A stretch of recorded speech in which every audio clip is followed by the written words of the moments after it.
Hi, I'm Dave Henning with Freshstart Benefits, and I'm very excited today. Have a very special guest. Cynthia James is here, and she is an expert in cybersecurity and runs a cybersecurity training and coaching business called Cyberus Security. She spent over a decade in cybersecurity, working for a global cyber intelligence firm. Along the way, she got her master's degree from George Washington University in cybersecurity strategy and information management, and has picked up some very prestigious security certifications. And she's also written a book called Don't Let Cybercrime Ruin Your Life, 60 Secrets to Keep You Safe. And you can get that book on Amazon. Welcome, Cynthia. Thank you for being with us. Thank you so much for having me today. I appreciate it. This is great. So I'm excited because you've been in the business in the midst of a growing epidemic, really, of cybercrime happening all around us. And you know what you're talking about, and I appreciate that. So tell us, what is Cyberus, and what does Cyberus do? So we coach executives, that's anything from boardroom to CEOs, on cyber risk and how to manage it from a strategic level. And we also do on-site, hands-on training for employees, and that's customized to the company and the industry. And the idea there is to heal the biggest security gap that all companies have, because 90% of breaches occur because of mistakes that employees make. Really? That's interesting. I did not know that. So what, in lieu of that, what are the top cybersecurity threats that business have to worry about these days? The biggest threats, there's four of them. There's ransomware, there's a business email compromise attack, there's a data breach when they steal your data, personally identifiable information, healthcare records, social security numbers, and the last one is not encrypting.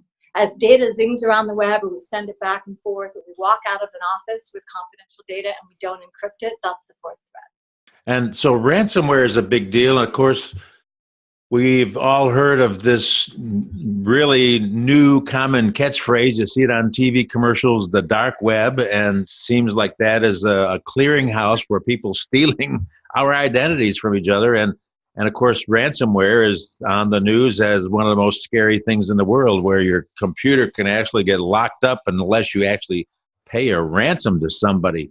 So do you have any interesting stories about the kinds of things that have happened in your industry? Well, I think one of the things that scares us the most is when there's something like critical infrastructure, a hospital, a smart building, that getting locked down by ransomware, because that really is a life or death thing. But I'll give you a typical example of how ransomware works. There's a company that I worked with. Around 3 in the morning, the IT guys start getting these strange messages that there's some errors happening in the network. And by the time they got in at 6:30, the entire production floor, it was a manufacturing company in Silicon Valley, had been shut down. And every device in the office and on the floor had a ransom note on it saying, you get everything back if you just pay us $240,000. It was 30 Bitcoins at the time.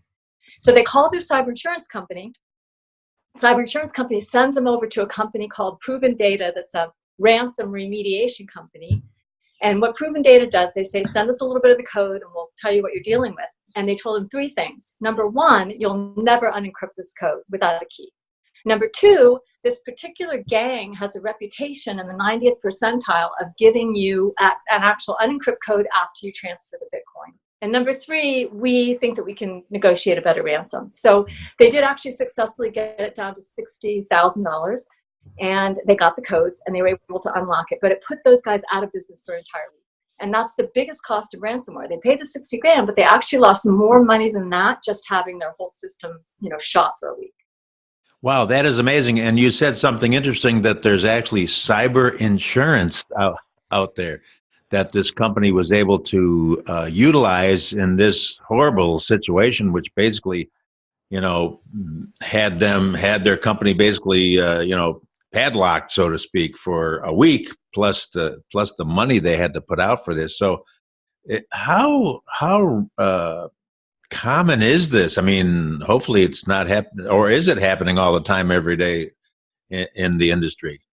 You know, I hate to say this, but I looked up the recent numbers for what they think this is costing companies in the US, and the business email compromise attack, which is another kind of attack, and ransomware, each of those separately is expected to be in the $12 billion range a year in terms of what it's sucking out of US companies. So it's pretty bad.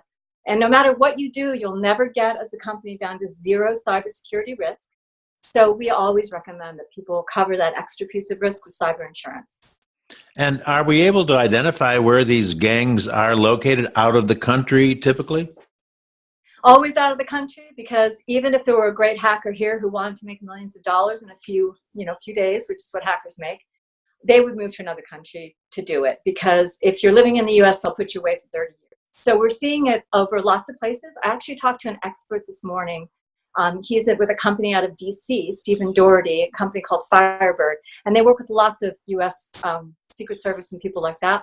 And he said that a lot of the attacks they're seeing for business email compromise are coming out of West Africa, Somalia, places like that. So there's that, there's China, there's Russia, the known places, but pretty much outside the country. And you also mentioned business email compromise. What's the relationship between an employee coming to work and accessing their personal email on a business computer? Is that a problem? Yeah, it's definitely a problem. And when we talk about business email compromise, it's actually, we refer to it in the industry just as BEC. And what that usually is that a person's email account, usually a senior executive, was compromised. Or it could be somebody in the accounts payable department. And then what will happen is anybody who's normally paying invoices, they'll get in the middle of that, the hacker will, and they'll start sending out emails saying, just change the account number on that. And people are doing it, willy-nilly. So they change it, and then that next $50,000 is supposed to come in, ends up in the hands of a hacker. So that's business email compromise. And you could see how if you are sending email between your personal email, if you're checking your personal email at work and there's no restraints on that and you don't have good antivirus on that system, you could open up an email and click on a link, and then that could infect your work computer. So we do worry a lot when people are transferring data or sending it back and forth between email and personal email accounts.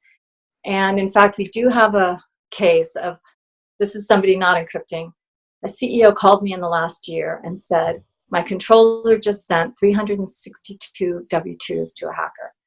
And it was just so upsetting because, of course, she was in tears when she figured out that it didn't go to him, but she was actually sending it to a Gmail address. Now, anytime you're doing that, anytime, even if you know it's the Gmail account of the person, the CEO, which in this case it wasn't, but they had spoofed his name, you should encrypt it. You should just always, always, always encrypt anything that's that sensitive. So very disappointing when that does happen. So I assume that is one of the things that you do in your training. You're training not only owners, but you also train the employees, because you say encrypt it, and I know what you mean, but I don't know what to do. I don't know how do I do that, for example? Okay, I am on a mission to teach everyone I know how to encrypt because it's so easy. So I'm going to tell you how it works with a Word file. And it's just as simple on a Mac. On a Word file, we're used to creating a file, and then we go to save it. The very first option on that page of save, which we've never looked at, says info, protect document. You don't have to do anything extra. Just notice when you go to save it, oh, look, I have this off. Click on protect document, and it pops up a box. Do you want to encrypt with a password? Yes. You get a space for a password. I recommend something long and easy to text someone, like you might say, I love ice cream, all lowercase letters, no special anything. Make it nice and long. And then you text them or you call them, and you say, hey, I just sent you, a file that's encrypted. Here's how you open it. And that's considered two-factor authentication. It's considered layered security, because what if you take this, what if this is a copy of your passport and you're sending it over to a visa office or something, and they say, oh, by the way, they call you a couple hours later, we hate to tell you this, but our systems got compromised. Well, those hackers can't get into your passport information because they didn't have the password. So encrypting is just something we should all do, especially when we're sending things between business and personal email accounts. So you said something very important that I picked up on, actually, and that is don't email the password. Call them or text them separately. Correct? Yes, 100%. Okay. So now, of course, all the big news cycles for things that happened, and most recently, well, a couple years ago now, Equifax 2 years ago, and most recently this year, Marriott and the Star World companies. I think it's Star World, and that was massive, millions of people information. The interesting thing about Equifax is that it wasn't just our credit information; it was other things like our date of birth, and it might have been even our driver's license numbers and things like that.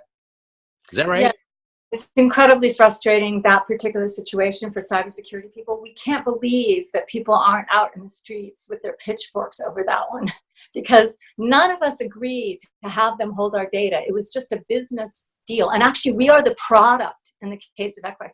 They don't really care about us because we're not their customer. They're selling our information, is their product they're giving to other people. So that one is incredibly frustrating, especially when you get the CEO standing in front of Congress and saying, oh, the only thing that the problem there was this one IT guy who didn't apply a patch. Now, that is just absurd. We expect security to be we expect layers and layers and layers and layers of security, and all of them should have to fail if it's standing between, these are all the hackers in the world, all of this data about us that's so valuable, and really, one IT guy makes a mistake. I think I'll put that patch in next week.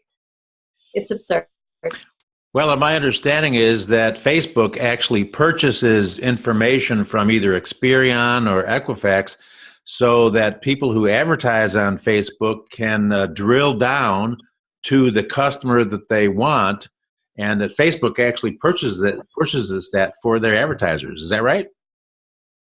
That's what they say. Now, Facebook is trying to say they're going to come out with some new privacy sensitivity, but that's the kind of thing we should all be looking at. And that's very scary. It's a very scary world out there when it comes to privacy. Our privacy has been somewhat obliterated, unfortunately, in the US. Right. Right, because we've known that with Google AdWords for years, that advertisers can drill down and zero in very precisely on their target audience and not have a scattered approach, which is the intention is to make their advertising more effective because they're reaching the people that wants their stuff, who the advertisers, that is. So yeah, you're right. It's I've always heard people say, well, I don't need identity theft protection because, I don't have a computer, I'm not on Facebook, I don't have a smartphone. Well, yeah, but you have a medical identity, and you have a driver's license, and you have a Medicare card. And so we're out there, regardless of if we think we're sheltered, living on a farm in Montana somewhere. Right. And one of the problems you have to realize is if we give access to legitimate companies and individuals with all that data, then it's also almost always available to hackers, because hackers will come in representing themselves as legitimate entities, right, to gain that information. So let's talk about AV. First of all, what is AV? In our world, AV is antivirus, and it's a little bit of a misnomer because a virus was something from way back, but it took us so long to get the average person to even recognize, oh, antivirus, that's kind of the catch-all phrase, because virus is just one kind of malware. But your antivirus is your best friend, and you should never use the free stuff. You should always upgrade to the most expensive stuff that you can afford to cover all your systems, and because your antivirus is working very, very hard to stay ahead of all the threats that are coming out every single day. And so the most important thing about your antivirus is to recognize it's a living thing. It is downloading updates constantly all the time, and you want to hear it. You want to hear it be chattery to you, because the first sign of infection is when the AV is suppressed. And so if I stop seeing things join my network, or if I stop having my antivirus say, are you sure you don't want to scan that when I plug in media, then I would know something's wrong. So cultivate a good relationship with your antivirus. And if you've shut down your system for a week, turn it on, connect it to the internet, let it suck down all those updates, and then go do your internet browsing. So I think I'm using something called ESET, which was referred to me by an IT expert in our area, and it seems to be, it's like you say, it's always updating, and I can go in there if I want to and manually scan it, but it's always scanning. It's even scanning my external hard drive as well. So so far so good, but it would be pretty scary. Let me ask you this. This is an interesting question, because Apple products use a different kind of platform compared to Android product. Is there a difference in the security levels on different devices like that? There is a difference. I love open systems, so I don't want to knock Android. But one of the challenges with an open system is that they've got the operating system, they've got the hardware, they've got the carriers. There's a whole line of sort of a chain of command. So when a vulnerability is discovered, it has to go through all this process of testing, and then the phone companies have to say, do we really want to upgrade that security on an older phone, things like that. Apple, owning the entire block, can make updates faster, security updates and things like that. So that's at least one thing that makes it more secure. There's also a little less malware that's targeted at Apple and Mac platforms, because Windows is so popular, there's so much of it, and hackers are kind of lazy. I mean, they're really into it, like any criminal, for the return on investment. So they'll go after the Windows system before they'll go after other. Oh, okay. So, by the way, in fact, that's what I would suggest. If somebody has an email, you know, sometimes you get an email, you say, I think I should check it, but it could be spam. Sometimes I recommend that, you know, if you just can't wait, check it from your iPhone, because it'll be a little bit safer. Really? Now, I have gotten into the habit of, if something looks like it's a fishy looking email, no pun intended, but I can scroll my mouse over the address, and and at the bottom of my screen, it'll pop up for what the address actually is. It'll kind of like open up and tell me, and we got something from supposedly TSA. You know, we have that TSA security thing for when we fly, and it says, oh, you're up for renewal. And my wife asked me, hey, look at this email. What is this? And so I did that, and it was not from .gov. In fact, I called one of my private investigators, and he said, that's exactly right. What's the email address from? And I told him, he says, that's fake. Let's not, without even opening the email. And then, of course, there's the issue that we hear about all the time, where people will open an email and then they'll click on something without knowing what it is or where it's going. A big issue right now that I've heard is real estate exchanging hands, where the deposit money or the earnest deposit, which can be big amounts on a house, are getting hacked and picked. You know, the money's being robbed before somebody can close on their house. So, do you have any current information on that deal? Real estate has definitely picked up. FBI came out a couple years ago now saying, in 2017, they talked about the pretty massive increase in hacker attacks on real estate for that very reason. There's lots of money changing hands. They actually said it went from $19 billion of losses, $19 million of losses, to over $1 billion just between 2016 to 2017. So we're definitely seeing that sector being attacked more. And I hate to say this, it's probably politically incorrect, but real estate agents, even commercial ones, have a little bit of a reputation for not being the most disciplined when it comes to their cybersecurity. Yeah. Yes, I've read the articles on that situation. So what I hear you saying, what we've talked about today, is it's coming from a lot of different places, all different kinds of robbery schemes, basically, that are attacking us from different points of our identity. So besides what you've talked about, you said there's something that you call a trifecta. What does that mean? If we're teaching people on site, for example, we will say, never, ever, ever, if you see these three things in an email, act on it without taking it to IT. And that's the solution, is IT. So these are the three things. You get an email that involves a transfer of money. They say that it's urgent and has to happen quickly, and it's confidential. You can't ask anyone else about it. And it looks like it came from your boss or it came from the CEO. And it's usually going to be a time when hackers have figured out that that person is not in the company, that they're out on vacation or something like that. So it's amazing how often they get away with large sums of money, $500,000 or even double-digit millions of dollars that get transferred that way without them realizing it.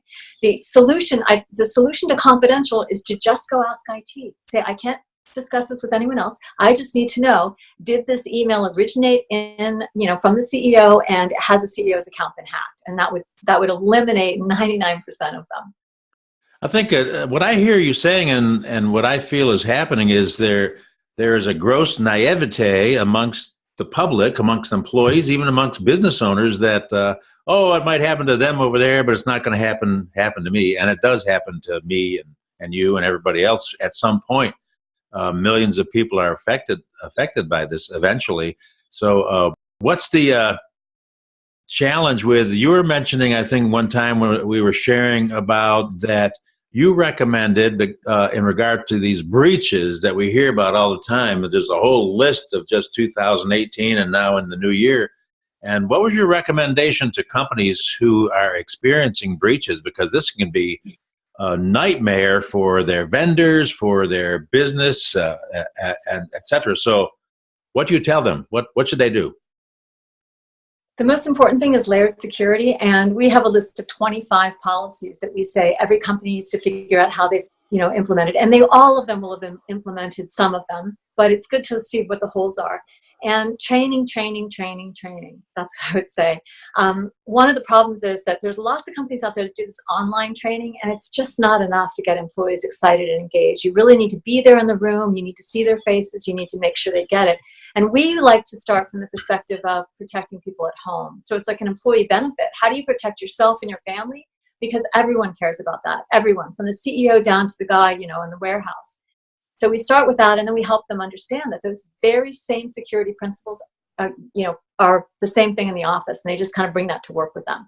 And this is great because if you can get employees to practice safe activity, they call it cybersecurity hygiene now. If you can get them to practice that at home, they will bring those same habits to office, and they're not going to walk in to work with malware with them either.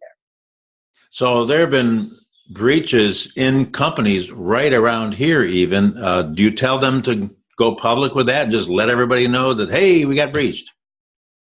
We always tell people not to let anyone know they were breached. And this might not seem reasonable or fair if you don't understand cybersecurity, but it is absolutely not a level playing field, because you can have two companies. One company has such terrible cybersecurity that they don't even realize that they're leaking out data, and hackers that own their network. It can be so bad. And then you've got some other guys that came along, they started implementing stuff, and now they can have triggers when they see someone's in, and they actually discovered that they were breached. Now, the majority of companies don't realize that they were breached for 200 days. These guys are so good that they figured out in a few weeks, and they stopped the hacker or whatever. Maybe they got away with something. If these guys go public and tell people we got hacked and somebody took our data, all their clients go over to the other company that has much worse cybersecurity. So that is the problem. Cybersecurity is something that can change dramatically overnight. You can have a pretty good system, for example, and then the guy that did all the programming and knows all the codes and stuff, goes to another company or gets hit by a bus or something, and then everything changes. So, or you're using some servers and a flaw is discovered while you're asleep. When you wake up in the morning, everyone's hackers are busy trying to exploit the flaw. So that is the challenge of cyber. Very complicated, and you need lots of layers, and you never talk about a breach if you can help it.